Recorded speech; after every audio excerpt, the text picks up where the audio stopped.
ಸಿಂಗಾಪುರದಲ್ಲಿ ರಾಜ ಕುಳ್ಳ.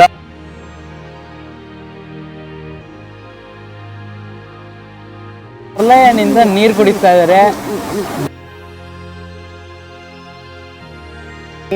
ಕುಳ್ಳನ ರಾಜ ಬಾ. ಮತ್ತೆ ಇನ್ನೇನ್ ಸಮಾಚಾರ ಅಲ್ಲ? ಏನಿಲ್ಲ ಅಲ್ಲ.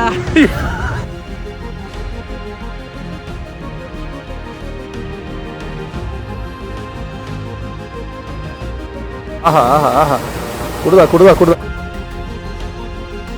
ಕುಳ್ಳನ ರಾಣಿ ಬಾ. ಓ ಕ್ವಾಂಚಿನಿ, ಅದೇ ಕೋಪ ಬಂದಾಗ ಮಾತ್ರ. ನೆನ್ನೆ ನೆನ್ನೆಗೆ, ನಾಳೆ ನಾಳೆಗೆ, ಇಂದು ನಮ್ಮದೇ ಚಿಂತೆ ಏತಕ್ಕೆ.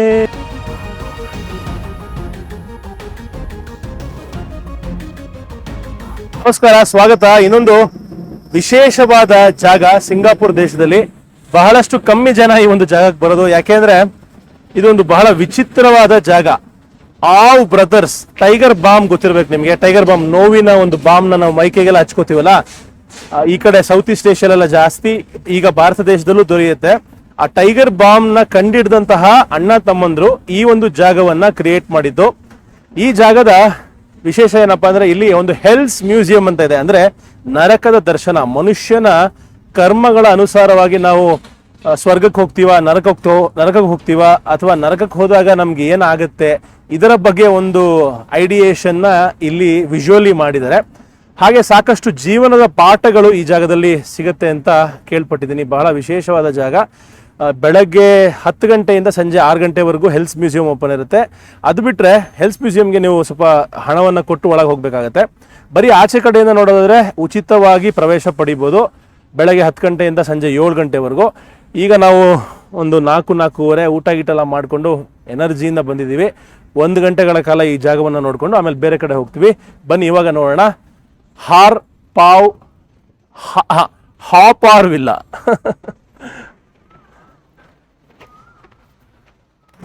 ಈ ಜಾಗನ ಹಾಪರ್ ವಿಲ್ಲಾ ಅಂತ ಯಾಕಂತಾರೆ ಗೊತ್ತಾ? ಇವಾಗ ಅಣ್ಣನ ಹೆಸರು ಆ ಬೂನ್ ಹಾ, ತಮ್ಮನ ಹೆಸರು ಆ ಬೂನ್ ಪಾರ್. ಸೊ ಅಣ್ಣ ತಮ್ಮ ಸೇರ್ಕೊಂಡು ಅವ್ರ ಲಾಸ್ಟ್ ನೇಮ್ನ ಹಾಪಾರ್ ವಿಲ್ಲಾ, ಇದೊಂದು ವಿಲ್ಲಾ ಫುಲ್ ದೊಡ್ಡ ಜಾಗದಲ್ಲಿ ಕಟ್ಟಿರೋದು, ಅದಕ್ಕೆ ಹಾಪಾರ್ ವಿಲ್ಲಾ ಅಂತಾರೆ. ನನಗೆ ನನ್ನ ತಮ್ಮ ನೆನಪಾಗ್ತಾ ಇದೆ ಅನ್ಕೊಂಡು. ಇವಾಗ ನನ್ನ ತಮ್ಮ ಗೊತ್ತಾ ಏನು ಅಂತ? ಹೆಸರು ಹೇಳಿದ್ರಿ, ಮರ್ತಾ ಇದೆ. ಪ್ರದೀಪ್. ನೀವು ಹೆಸರಿಟ್ಬಿಡಿ. ಸೊ ನಾನು ನನ್ನ ತಮ್ಮ ಸೇರಿ ಈ ಥರದ್ದು ಏನಾದ್ರು ಕಟ್ಟುವಂಥ ಪ್ರಯತ್ನ ನಮ್ಮ ಜೀವನದಲ್ಲಿ ಮಾಡಕ್ಕೆ ಟ್ರೈ ಮಾಡ್ತೀವಿ. ರಾಮ್ದೀಪ್ ವಿಲ್ಲಾ ಅಂತ. ರಾಮ್ದೀಪ್ ವಿಲ್ಲಾ. ವಾವ್, ಸಗದಾದ ಹೆಸರು, ಚೆನ್ನಾಗಿದೆ ಕಣ. ಖಂಡಿತ ಟ್ರೈ ಮಾಡ್ತೀವಿ.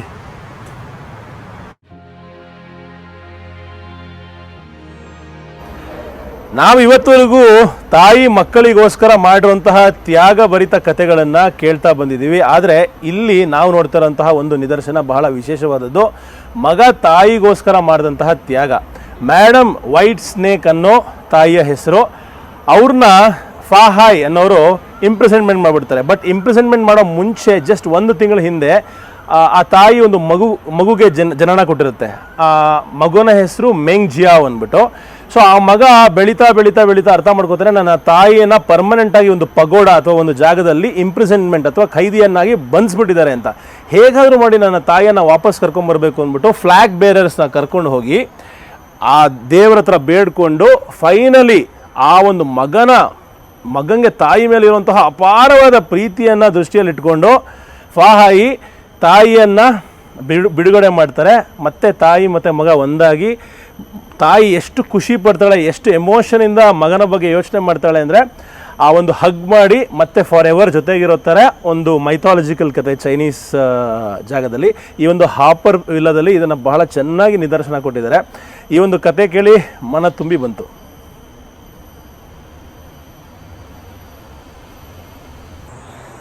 ಗ್ಲೋಬಲ್ ಕಣ್ಣಿಗಾರೆ, ಒಂದು ಇಂಪಾರ್ಟೆಂಟ್ ವಿಷಯನೇ ಮರ್ತೋದ್ರಿ. ಏನದು? ಇಲ್ಲೊಂದು 1978 ಏನೋ ನಡೆದಿತ್ತು. ಏನು ಹೇಳಿ? 1978 ಅಂದ್ರೆ 46 ವರ್ಷದ ಹಿಂದೆ. ಏನಪ್ಪ, ಏನು ನಡೆದಿತ್ತು? ಗೆಸ್ ಮಾಡಿ. ಏನು ಹೇಳೋ, ಕ್ಯೂರಿಯಾಸಿಟಿ ತರ್ಕೊಳಕ್ಕಾಗ್ತಾ ಇಲ್ಲ. ಗೊತ್ತಾಯ್ತಾ? ಏನಿದು? ಕುಳ್ಳರ ರಾಜ ಬಾರೋ ಬೆಳ್ಳಿಯ ರಾಜ ಬಾ. ಸಿಂಗಾಪುರದಲ್ಲಿ ರಾಜ ಕುಳ್ಳ ನಮ್ಮ ವಿಷ್ಣು ದಾದಾ ಹಾಗೆ ನಮ್ಮ ಪ್ರೀತಿಯ ದ್ವಾರಕೀಶ್ ರವರು ಮಾಡಿದಂತಹ ಅತ್ಯುತ್ತಮವಾದ ವಿದೇಶಿ ಕನ್ನಡ ಚಿತ್ರ ಸಿಂಗಾಪುರದಲ್ಲಿ ರಾಜ ಕುಳ್ಳ. ಇದೇ ಲೊಕೇಶನ್ ಅಲ್ವಾ ಶೂಟಿಂಗ್ ಮಾಡಿದ್ದು? ಇಲ್ಲೇ ನಡೆದಿದ್ದು. ವಾವ್ ಅದೇ ಲೊಕೇಶನ್ ಇವತ್ತು ನಾವು ಬಂದಿರೋದು. ಬಹಳ ಬಹಳ ಒಂಥರ ನಾಸ್ಟಾಲ್ಜಿಕ್ ಫೀಲಿಂಗು. ಖಂಡಿತ ಈ ಹಾಡನ್ನ ಅಥವಾ ಕೆಲವು ಸಿಂಗಾಪುರದ ರಾಜ ಕುಳ್ಳ ಮೂಮೆಂಟ್ಸ್ನ ರೀಕ್ರಿಯೇಟ್ ಮಾಡೋಣ, ಏನಂತೀಯ? ಶರ್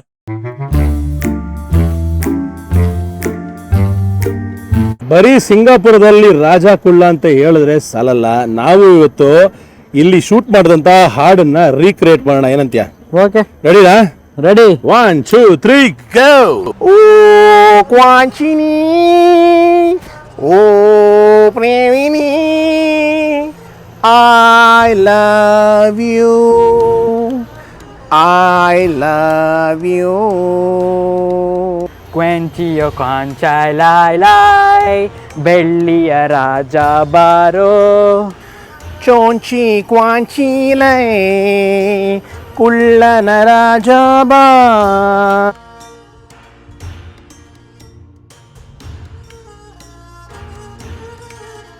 ಚೀನಿ ಹೆಣ್ಣ ಚೆಲುವಿನ ಕಣ್ಣ ಕಾಣಲು ಬೇಗ ಬಾ. ಚಿನ್ನದ ರಾಣಿ ಬಾರೇ ಕುಳ್ಳನ ರಾಣಿ ಬಾ. ಚಂಚಲ ನಿನ್ನ ಚೆಲುವಿನ ಕಣ್ಣ ಸಂಚನು ಬಲ್ಲೆ ಬಾ.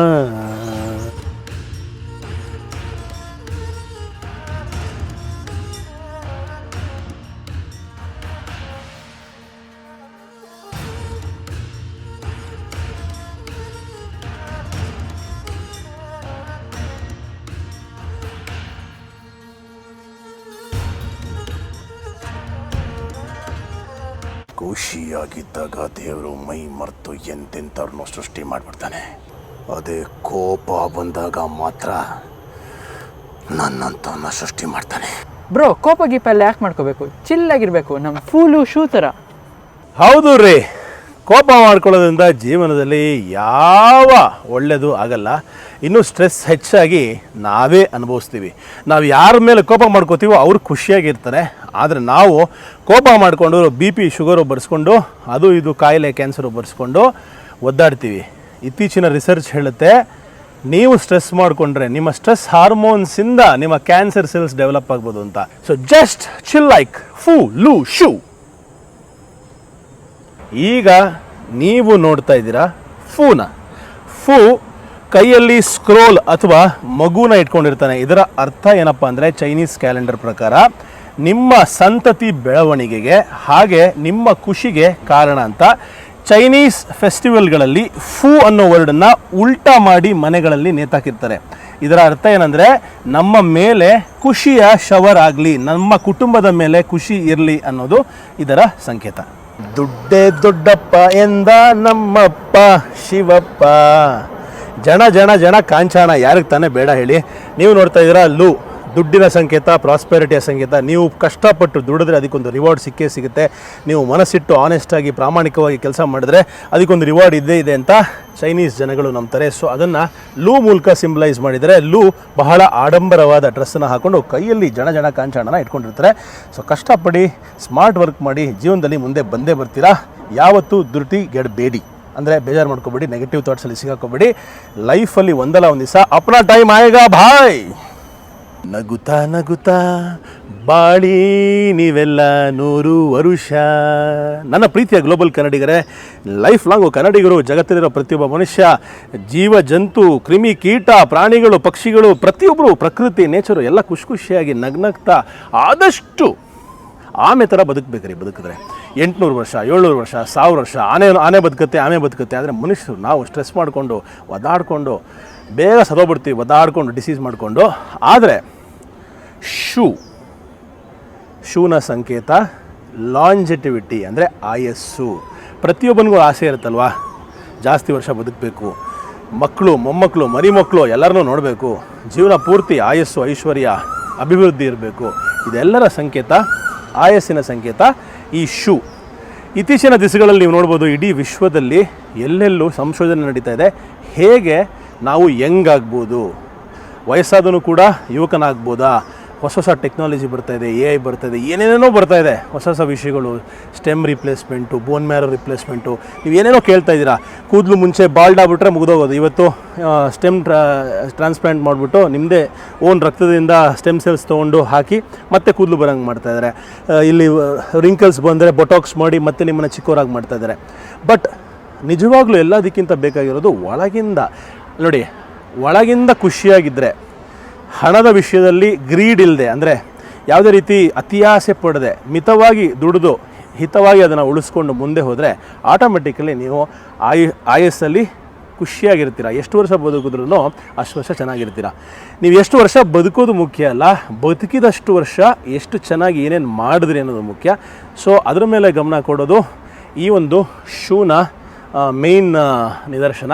ಶೂ ಹೇಗೆ ಅಂದರೆ, ಒಬ್ಬ ಓಲ್ಡ್ ವೃದ್ಧ, ಅವರ ಕೈಯಲ್ಲಿ ಒಂದು ಆಯಸ್ಸಿನ ಒಂದು ಇದು, ಅಂದರೆ ಹಿಂಗೆ ಕೊಟ್ಟರೆ 100 ವರ್ಷ ನಿಮಗೆ, ಆ ಥರ ಕೈಯಲ್ಲಿ ಒಂದು ಕಮಲ ಕೂಡ ಕಾಣಿಸುತ್ತೆ.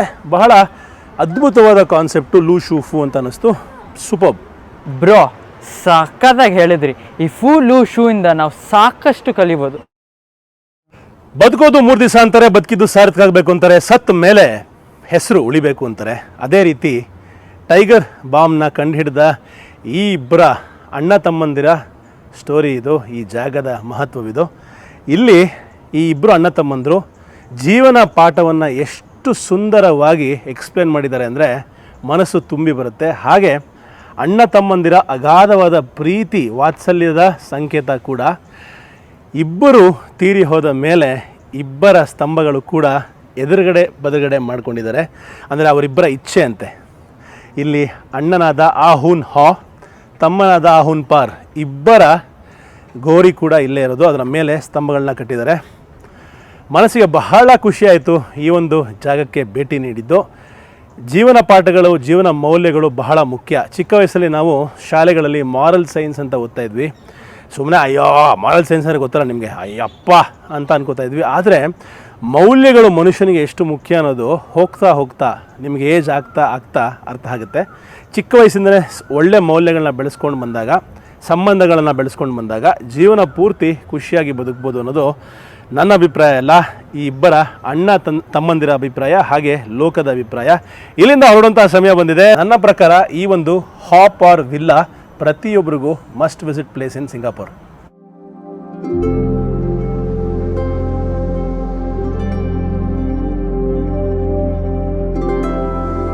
ನೀವು ನೋಡ್ತಾ ಇದ್ದೀರಾ ಸಿಂಗಾಪುರ್ನ ನದಿ, ಅತ್ಯಂತ ದೊಡ್ಡದಾದ ನದಿ. ಈ ಹಿಂದೆ ನೋಡ್ತಾ ಇರೋದು ಸಿಂಗಾಪುರದ ಫಿನಾನ್ಷಿಯಲ್ ಡಿಸ್ಟ್ರಿಕ್ಟು, ಅತ್ಯಂತ ದೊಡ್ಡ ಕಂಪ್ನಿಗಳು ಇರುವಂತಹ ಜಾಗ. ಹಾಗೆ ಈ ಸೈಡಿಗೆ ಬಂದರೆ ಐಕಾನಿಕ್ ಲ್ಯಾಂಡ್ ಮಾರ್ಕ್ ಆದ ಮರೀನಾ ಬೇ ಸ್ಯಾಂಡ್ಸ್ ಹೋಟೆಲ್ಲು, ಹಾಗೆ ಕ್ಯಾಸಿನೋ. ಅದರ ಪಕ್ಕ ಇರೋದು ಸಿಂಗಾಪುರ್ ಮ್ಯೂಸಿಯಮ್ಮು, ಮತ್ತು ಇನ್ನೊಂದು ಸಿಂಗಾಪುರ್ದು ದೊಡ್ಡ ಜೈಂಟ್ ವೀಲ್ ಅಥವಾ ಫ್ಲೈಯರ್ ಅಂತ ಕರೀತಾರೆ. ಹೀಗೆ ಒಳಗೆ ಹೋದರೆ ಸಿಂಗಾಪುರದ ಮೇನ್ ಐಕಾನಿಕ್ ಲ್ಯಾಂಡ್ ಮಾರ್ಕು ಇವಾಗ ನಾನು ನಿಮಗೆ ತೋರ್ಸಕ್ಕೆ ಹೊರಡ್ತಾ ಇದ್ದೀನಿ. ಬನ್ನಿ.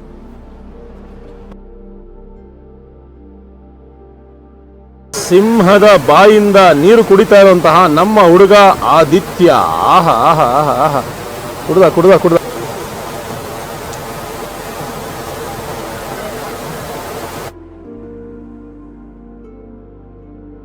ನಮ್ಮ ಗ್ಲೋಬಲ್ ಕನ್ನಡಿಗ ಮರ್ಲಯ್ಯನಿಂದ ನೀರು ಕುಡಿತಾ ಇದ್ದಾರೆ.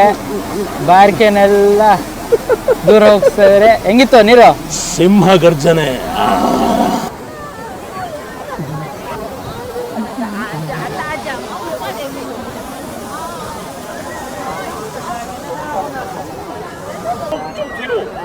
ನೀವು ನನ್ನ ಹಿಂದೆ ನೋಡ್ತಾ ಇದ್ದೀರಾ ಸಿಂಗಾಪುರದ ಅತ್ಯಂತ ಐಕಾನಿಕ್ ಲ್ಯಾಂಡ್ ಮಾರ್ಕ್ ಮರ್ ಲಯನ್. ಮರ್ ಅಂದರೆ ಮರ್ಮೇಡ್ ಅಥವಾ ಮೀನಿನ ಆಕಾರದ ಚೆಲುವೆ ಅಂತ, ಅದರ ಮೇಲೆ ಸಿಂಹ ಗರ್ಜನೆ. ಸೊ ಇವೆರಡನ್ನು ಯಾಕೆ ಸಿಂಗಾಪುರದ ಐಕಾನಿಕ್ ಲ್ಯಾಂಡ್ ಮಾರ್ಕ್ ಅಂತ ಕರೀತಾರೆ ಅಂತ ನಮ್ಮ ಹುಡುಗ ಆದಿತ್ಯ ಎಕ್ಸ್ಪ್ಲೇನ್ ಮಾಡ್ತಾನೆ. ಈ ಮರ್ಲೈನ್ನ ಸಿಂಗಾಪುರ್ ಐಕಾನ್ ಅಂತ ಯಾಕೆ ಹೇಳ್ತಾರೆ ಅಂದ್ರೆ 2 ಕತೆ ಇದೆ. ಒಂದು ಕತೆ ಮಲೈ ಪ್ರಿನ್ಸ್ ಸಂಗ ನಿಲ ಉತ್ತಮ ಈ ಲ್ಯಾಂಡ್ಗೆ ಬಂದಾಗ ಹೇಳಿದ್ದು, ನಾನು ಒಂದು ರಾಕ್ಷಸನ ನೋಡಿದೆ, ಮೂತಿ ಸಿಂಹದಂತೆ ಆದ್ರೆ ಬಾಲ ಮೀನಿನಂತೆ, ಅದಕ್ಕೆ ಅದ್ರ ಹೆಸರು ಮರ್ಲಯನ್ ಅಂತ ಇಟ್ರು. ಇನ್ನೊಂದೇನಂದ್ರೆ ಈ ಸಿಂಹದ ಮೂತಿ ಏನ್ ನೋಡ್ತಿರೋ it shows the bravery of the country. ಆಮೇಲೆ ಈ ಬಾಲ ಯಾವ್ದಕ್ಕೆ ಮೀನ್ ಅಂದ್ರೆ ಸಿಂಗಾಪುರ್ ಸ್ಟಾರ್ಟಿಂಗ್ ಅಲ್ಲಿ ಒಂದು ಮೀನಿನ ವಿಲೇಜ್ ಆಗಿತ್ತು, ಅದಕ್ಕೆ ಇದನ್ನ ಮರ್ಲಯನ್ ಸಿಂಬಲ್ ಆಗಿ ಇಟ್ಕೊಂತಾರೆ ಸಿಂಗಾಪುರ್ಗೆ. ಯಾವ ಕತೆ ಬೇಕೋ ನಂಬೋದು, ನಿಮ್ಗಿಷ್ಟ. ಬಹಳ ಸಿಂಪಲ್ ರೀ. ಒಂದು ಫಿಶಿಂಗ್ ವಿಲೇಜ್ ಆದಂತಹ, ಸಾಮಾನ್ಯವಾದ ಫಿಶಿಂಗ್ ವಿಲೇಜ್ ಆದಂತಹ ಸಿಂಗಾಪುರ ಇವತ್ತು ಈ ಮಟ್ಟಕ್ಕೆ ಬೆಳೆದು ನಿಂತಿರೋದು ಇಡೀ ವಿಶ್ವಕ್ಕೆ ಒಂದು ಮಾದರಿ. ದುಬೈ ಕೂಡ ಇದೇ ಮಾದರಿಯಲ್ಲಿ ಒಂದು ಫಿಶಿಂಗ್ ವಿಲೇಜು. ಆದರೆ ಇವತ್ತು ದುಬೈನ ಆಧುನಿಕತೆ, ದುಬೈನ ಅರ್ಥಶಾಸ್ತ್ರ, ಎಕನಾಮಿ ನೀವು ನೋಡ್ಬೋದು. ಅದೇ ರೀತಿ ಇದು ಇವೆರಡು ನಗರಗಳು ನಮ್ಮೆಲ್ಲರಿಗೂ ಮಾದರಿ. ಯಾವ ರೀತಿ ಬೆಳೆಸ್ಕೊಂಡು ಹೋಗ್ಬೇಕು ಒಂದು ನಗರನ, ಯಾವ ರೀತಿ ಪ್ಲಾನಿಂಗ್ ಮಾಡಬೇಕು, ಯಾವ ರೀತಿ ಮೀನ್ಸ್ ಎಕ್ಸಿಕ್ಯೂಷನ್ ಮಾಡಬೇಕು ಪ್ರತಿಯೊಂದನ್ನು ಅಂತ ಬಹಳ ಖುಷಿ ಆಯ್ತು. ಈ ಒಂದು ಐಕಾನಿಕ್ ಲ್ಯಾಂಡ್ ಮಾರ್ಕ್ ಅಲ್ಲಿ ನಾನು ಆದಿತ್ಯ ನಿಂತ್ಕೊಂಡು ಇದರ ಪರಿಚಯ ಮಾಡ್ಕೊಂಡಿದ್ದು. ಐ ಹೋಪ್ ನಿಮ್ಗೆ ತುಂಬಾ ಇಷ್ಟ ಆಯ್ತು ಅನ್ಸುತ್ತೆ. ಈ ವ್ಯೂ ನೋಡಿ ಎಷ್ಟು ಅದ್ಭುತವಾಗಿದೆ. ಎಲ್ಲ ಜನಗಳು ಸಿಂಹದ ಬಾಯಿಂದ ನೀರು ಕುಡಿಯೋಕೆ ಸಿಕ್ಕಾಪಟ್ಟೆ ಪ್ರಯತ್ನ ಪಡ್ತಾ ಇದ್ದಾರೆ.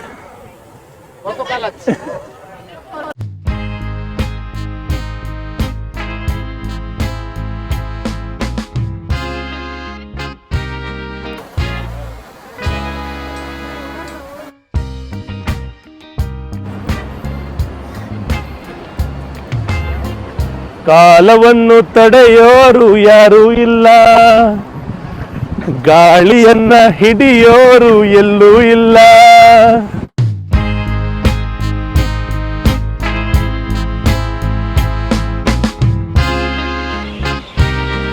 ನೆನ್ನೆಗೆ ನಾಳೆ ನಾಳೆಗೆ ಇಂದು ನಮ್ಮದೇ ಚಿಂತೆ ಏತಕ್ಕೆ ಲಾ ಲಾ ಲಾ ಲಾ ಲಾ. ಸಿಂಗಾಪುರದಲ್ಲಿ ರಾಜ ಕುಳ್ಳ ಚಿತ್ರದಲ್ಲಿ ಮಂಜುಳಾ ಮೇಡಮು ನಮ್ಮ ವಿಷ್ಣು ದಾದಾ ಹಾಡಿದಂತಹ ಹಾಡು ಇದೇ ಕ್ಯಾವೆನ್ನಾ ಬ್ರಿಡ್ಜ್ನಲ್ಲಿ ಶೂಟ್ ಮಾಡಿದ್ದು. ಇದೊಂದು ಐತಿಹಾಸಿಕ ಸ್ಥಳ ಸಿಂಗಾಪುರದಲ್ಲಿ. 1976 ಶೂಟ್ ಮಾಡಿದ್ದು ಸಿಂಗಾಪುರದಲ್ಲಿ ರಾಜ ಕುಳ್ಳ. ಅದೇ ಜಾಗಕ್ಕೆ ಮತ್ತೆ ಬಂದು ಈ ಹಾಡನ್ನ ಹಾಡ್ಕೊಂಡು ಎಂಜಾಯ್ ಮಾಡ್ತಾ ಇರೋದು ಸಖತ್ ಮಜಾ ಕೊಡ್ತಾ ಇದೆ ಗುರು. ನೋಡ್ರಿ ಬ್ರಿಡ್ಜ್ ಎಷ್ಟು ಸಖತ್ತಾಗಿದೆ, ವ್ಯೂ ಎಷ್ಟು ಸಖತ್ತಾಗಿದೆ, ಎಲ್ಲ ಸೂಪರ್. ಲಾ ಲಾ ಲಾ ಲಾ ಲಾ.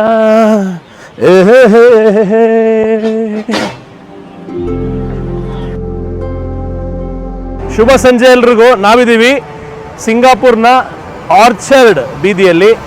ರೋಡ್ ಪೂರ್ತಿ ಕ್ರಿಸ್ಮಸ್ ಸೆಲೆಬ್ರೇಷನ್ಗೋಸ್ಕರ ದೀಪಗಳನ್ನು ಹಾಕಿ ಜಗಮಗಿಸ್ತಾ ಇದೆ. ತುಂಬ ಚೆನ್ನಾಗಿ ಕಾಣಿಸ್ತಾ ಇದೆ. ಇನ್ನೇನು ಕ್ರಿಸ್ಮಸ್ ಈ ತಿಂಗಳ ಕೊನೆಯಲ್ಲಿ ಇದೆ. ಆಲ್ರೆಡಿ ಶುರು ಮಾಡಿಬಿಟ್ಟಿದ್ದಾರೆ ಸೆಲೆಬ್ರೇಷನ್ಸು.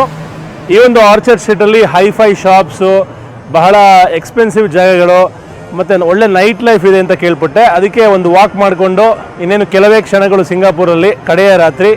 ನಾಳೆ ಬೆಳಗ್ಗೆ ವಾಪಸ್ ಹೊರಡ್ತಾ ಇದ್ದೀನಿ ನಮ್ಮ ಕರುನಾಡಿಗೆ. ಆಲ್ಮೋಸ್ಟ್ 2 ತಿಂಗಳ ಪ್ರವಾಸ, 3-4 ದೇಶಗಳನ್ನು ಸುತ್ತಾಡಿ ವಾಪಸ್ ಹೊರಡ್ತಾ ಇರೋದು. ಬಿಟ್ಟು ಹೋಗ್ತಾ ಇರೋದಕ್ಕೆ ಬೇಜಾರಾಗ್ತದೆ ಸಿಂಗಾಪುರ್ನ, ಯಾಕೆಂದರೆ ಇನ್ನೂ ಸಾಕಷ್ಟು ವಿಷಯಗಳಿದೆ.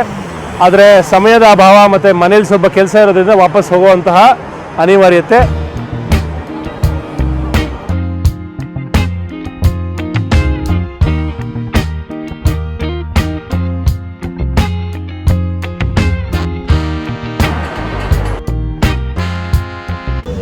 ಸಿಂಗಾಪುರದ ಕಲ್ಚರ್ ಬಗ್ಗೆ ಸಾಕಷ್ಟು ವಿಷಯಗಳು ಹೇಳಿದ್ವಿ. ಆದರೆ ಇನ್ನೊಂದು ಬಹಳ ಯುನೀಕ್ ಆದ ಒಂದು ಭಾಷೆ ಇದೆ. ಇಲ್ಲಿ ಮಲೈ ಮಾತಾಡ್ತಾರೆ, ಚೈನೀಸ್ ಮಾತಾಡ್ತಾರೆ, ತಮಿಳ್ ಮಾತಾಡ್ತಾರೆ. ಇನ್ನೊಂದು ಭಾಷೆ ಇದೆ, ಇಂಗ್ಲೀಷ್ ಕೂಡ ಮಾತಾಡ್ತಾರೆ. ಆ ಭಾಷೆ ಹೆಸರೇನಪ್ಪ? ಸಿಂಗ್ಲಿಷ್ ಅಂತ. ಅಂದರೆ ಸಿಂಗಾಪುರಲ್ಲಿ ಮಾತಾಡುವಂತಹ ಇಂಗ್ಲೀಷು ಅದು ಬಹಳ ವಿಚಿತ್ರವಾಗಿರುತ್ತೆ. ಇವಾಗ ನಾವಿಬ್ರು ಮಾತಾಡ್ತೀವಿ. ಮತ್ತೆ ಇನ್ನೇನು ಸಮಾಚಾರ ಅಲ್ಲ? ಏನಿಲ್ಲ ಅಲ್ಲ. ಕನ್ನಡದಲ್ಲಿ ನಾವು ಲಾ ಏನ್ ಮಗ ಅಂತೀವಲ್ಲ, ಆ ಥರ ಇಲ್ಲಿ ಹೆಂಗ್ ಮಾತಾಡ್ತಾರಪ್ಪ? ಎಲ್ಲದಕ್ಕೂ ಲಾಸ್ಟ್ ಸೇರಿಸ್ತಾರೆ. ಏನೇ ಹೇಳ್ತಾರೆ ಲಾಸ್ಟಲ್ಲಿ. ಎಕ್ಸಾಂಪಲ್ ಹೇಳಿ. ಹೌ ಆರ್ ಯು ಲಾ? ವಾಟ್ ಯು ಡೂಯಿಂಗ್ ಲಾ? Did you have your food ಲಾ? ಹಂಗೆ ಹೌ ವಾಸ್ ದ ಫುಡ್ ಲಾ? ಆಮೇಲೆ ಬೇರೆ ಯಾವ ಥರ ಪದ ಯೂಸ್ ಮಾಡ್ತಾರೆ ಇಂಗ್ಲೀಷಲ್ಲಿ? Yes I can do it ಅನ್ನಕ್ಕೆ short form can. Yes I can do it ಆಗುತ್ತಾ? ಕ್ಯಾನ್ ಆಗಲ್ವಾ? ಕೆನಾಟ್. ಆಮೇಲೆ ಇದೊಂದು ನಿಂಗೇನು ಕುರ್ಡ ಅಂದರೆ ಬ್ಲರ್ ಲೈಕ್ ಸೊಟಾಂಗ್ ಅಂತಾರೆ. ಸೊಟಾಂಗ್ ಅಂದರೆ ಇಲ್ಲಿ ಇದು ಸ್ಕ್ವಿಡ್. ಓ ಸ್ಕ್ವಿಡ್ ಇಂಕ್ ಬರುತ್ತಲ್ವಾ, ಸೊ ಸ್ಕ್ವಿಡ್ ಇಂಕ್ ಕೊಟ್ಟಾಗ ಏನಾಗುತ್ತೆ, ಎಲ್ಲ ಕಪ್ಪಗೆ ಮಂಜಾಗುತ್ತೆ. ಸೊ ಬ್ಲರ್ ಲೈಕ್ ಸೋಟಾಂಗ್ ಅಂತಾರೆ. ಓಕೆ, ಆಮೇಲೆ ಇನ್ನೇನು ಪದ ಇದೆ? ಆಮೇಲೆ ಇವರು ತುಂಬಾ ರಾಗ ಎಳಿತಾರೆ. What are you doing? Why are you doing ಅಂತ ಸೊ ರಾಗ ಎಳಿತಾರೆ. ಓಕೆ, ಮೇ ಬಿ ಅದಕ್ಕೆ ಸಿಂಗ್ಲಿಷ್ ಅಂತ ಕೊಟ್ಟಿರೋದು, ರಾಗ ಎಳಿತಾರೆ ಅಂತ. ಈಗ ಕ್ಯಾಂಗ್ಲಿಷ್ ಇದೆಯಲ್ಲ ಕರ್ನಾಟಕದಲ್ಲಿ, ಅದ್ರ ಥರ ಹಂಗೆ ಇಲ್ಲಿ ಸಿಂಗ್ಲಿಷ್. ಇನ್ನು ತುಂಬಾ ಪದಗಳಿದೆ, ಒಂದು ಎಕ್ಸಾಂಪಲ್ ಕೊಟ್ವಿ ಅಷ್ಟೇ.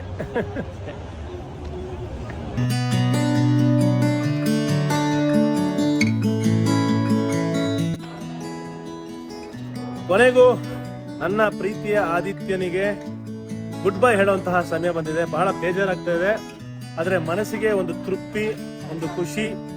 ಈ ಥರ ಒಬ್ಬ ಒಳ್ಳೆ ಹುಡುಗ, ಈ ಥರ ಒಬ್ಬ ಒಳ್ಳೆ ಗ್ಲೋಬಲ್ ಕನ್ನಡಿಗ ನಮಗೆ ಸಿಂಗಾಪುರದಲ್ಲಿ ಸಿಕ್ಕಿ ಗ್ಲೋಬಲ್ ಕನ್ನಡಿಗರಿಗೆ ಸಿಂಗಾಪುರನ ತೋರಿಸ್ದ ಅಂತ ಬಹಳ ಖುಷಿ ಆಗ್ತಿದೆ. ಇವನನ್ನ ಪ್ರೀತಿಯಿಂದ ಕಳಿಸ್ಕೊಟ್ಟ ಇವರ ತಂದೆ ತಾಯಿಗೆ, ಲೋಹಿತ್ ಹಾಗೆ ರಶ್ಮಿ ಅವರಿಗೆ ತುಂಬು ಹೃದಯದ ಧನ್ಯವಾದಗಳು. ಇವರ ಮುಂದಿನ ಭವಿಷ್ಯಕ್ಕೆ ಒಳ್ಳೆಯದನ್ನ ಬಯಸ್ತಾ, ಹಾಗೆ ಇವರ ಫ್ಯಾಮಿಲಿ ಕೂಡ ಒಳ್ಳೇದಾಗಲಿ ಅಂತ ಹೇಳ್ತಾ ಆಲ್ ದ ವೆರಿ ಬೆಸ್ಟ್. ಇವಾಗ ಸ್ಕೂಲನ್ನ ಮುಗಿಸಿ ಕಾಲೇಜಿಗೆ ಜಾಯಿನ್ ಆಗ್ತಾ ಇದ್ದಾನೆ. ಬಹಳ ಒಂದು ಮುಖ್ಯವಾದ ಘಟ್ಟ. ಗಮನ, ಫೋಕಸ್ನ ಕಳ್ಕೊಳ್ಳದೆ ಒಳ್ಳೇದಾಗ್ಲಿ, ನೀನು ಚೆನ್ನಾಗಿ ಮಾಡು, ನಿನ್ನ ಮುಂದಿನ ಜೀವನ ಚೆನ್ನಾಗಿರಲಿ ಅಂತ ಆಶಿಸ್ತೀನಿ. ಓಕೆ ಬ್ರೋ, ಏನು ಹೇಳಕ್ ಇಷ್ಟಪಡ್ತೀಯ ಗ್ಲೋಬಲ್ ಕನ್ನಡಿಗರಿಗೆ? ಹೆಂಗಿತ್ತು ಎಕ್ಸ್ಪೀರಿಯನ್ಸ್ ನನ್ನ ಜೊತೆಗೆ ಸುತ್ತಾಡಿದ್ದು?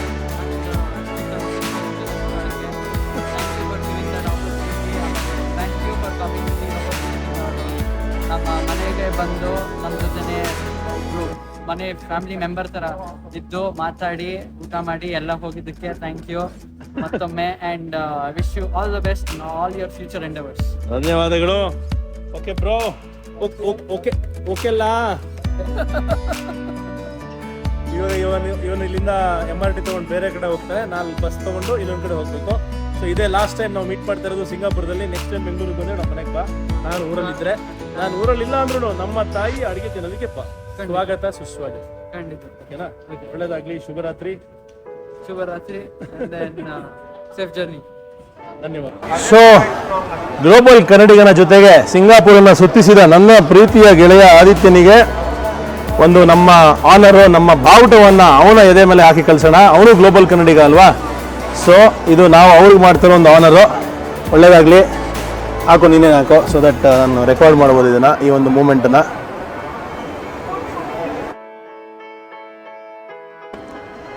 ನೋಡ್ರಿ, ನಮ್ಮ ಹುಡುಗನ ಎದೆ ಮೇಲೆ ನಮ್ಮ ಕರುನಾಡಿನ ಬಾವುಟ, ಗ್ಲೋಬಲ್ ಕನ್ನಡಿಗರ ಬಾವುಟ. ಒಳ್ಳೇದಾಗ್ಲಿ. ಎಲ್ಲ ಒಂದು ಪ್ರವಾಸ, ಪ್ರಯಾಣ, ಜರ್ನಿ ಎಂಡ್ ಆಗಲೇಬೇಕಲ್ವಾ? ಅದೇ ಥರ ನನ್ನ ಆದಿತ್ಯನ ಒಡನಾಟ. ಮಸಣ ಯಾತ್ರೆಗೂ ದೇವರ ಜಾತ್ರೆಗೂ ಮದುವೆಯ ಸಂಭ್ರಮಕ್ಕೂ ಅದೇ ಶಾಮಿಯಾನ ಕುರ್ಚಿಗಳೇ. ಕುಂತವರ ಭಾವ ಸನ್ನಿವೇಶಗಳು ಮಾತ್ರ ಬೇರೆ. ಮನುಷ್ಯ ಸಮಯದ ಬೊಂಬೆ ಅಷ್ಟೇ, ಸೂತ್ರದ ದಾರವನ್ನ ಮೇಲಿರೋನು ಹಿಡಿದಿರ್ತಾನೆ. ಲೈಫ್ ಎಷ್ಟೊಂದು ವಿಚಿತ್ರ ಅಲ್ವಾ? ಯಾರೋ ಕುಣಿಸುವ ತಾಳಕ್ಕೆ ನಾವು ಹೆಜ್ಜೆ ಹಾಕ್ತೀವಿ. ವಿಧಿ ಬರಹ ನೂರು ತರಹ. ಯಾರಿಗೆ ಗೊತ್ತಿತ್ತು ಆದಿತ್ಯ ಹಾಗೆ ಅವನ ಸುಂದರ ಕುಟುಂಬ ನನಗೆ ಸಿಂಗಾಪುರಲ್ಲಿ ಸಿಗ್ತಾರೆ, ಇಷ್ಟು ಸುಂದರವಾಗಿ ಸಿಂಗಾಪುರ್ನ ಎಕ್ಸ್ಪ್ಲೋರ್ ಮಾಡ್ತೀನಿ ಅಂತ. ಬಹಳ ಬಹಳ ಖುಷಿ ಆಗ್ತದೆ, ಹಾಗೆ ಅಷ್ಟೇ ದುಃಖ ಕೂಡ ಆಗ್ತದೆ ಇಲ್ಲಿಂದ ಹೊರಡ್ತಾ ಇರೋದು. ಲವ್ ಯು ಆದಿತ್ಯ, ಒಳ್ಳೆಯದಾಗಲಿ ನಿನಗೆ. ಪ್ರೀತಿ ಇರುವುದು ನಂಬಿಕೆ ಇರುವ ತನಕ, ಕನಸು ಬೀಳುವುದು ಏಳುವ ತನಕ. ಪ್ರಾಣ ಇರುವುದು ಆತ್ಮ ಇರುವ ತನಕ, ಹೊಟ್ಟೆ ಹಸಿವು ತಿನ್ನುವ ತನಕ. ಸ್ನೇಹ ಇರುವುದು ಉಸಿರಿರುವ ತನಕ. ಚೆನ್ನಾಗೋದಿರುತ್ತೆ. ಕನ್ನಡ ಗಂಡ ಚೆಲುವಿನ ಕಣ್ಣ. ನಾನಿದ್ದೀನಿ.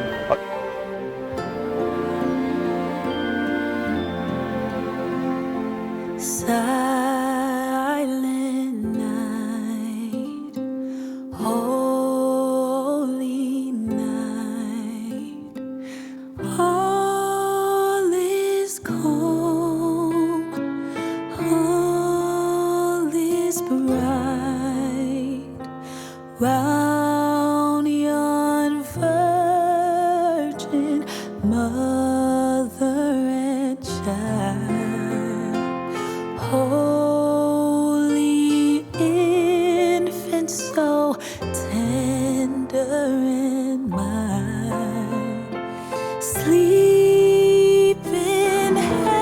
life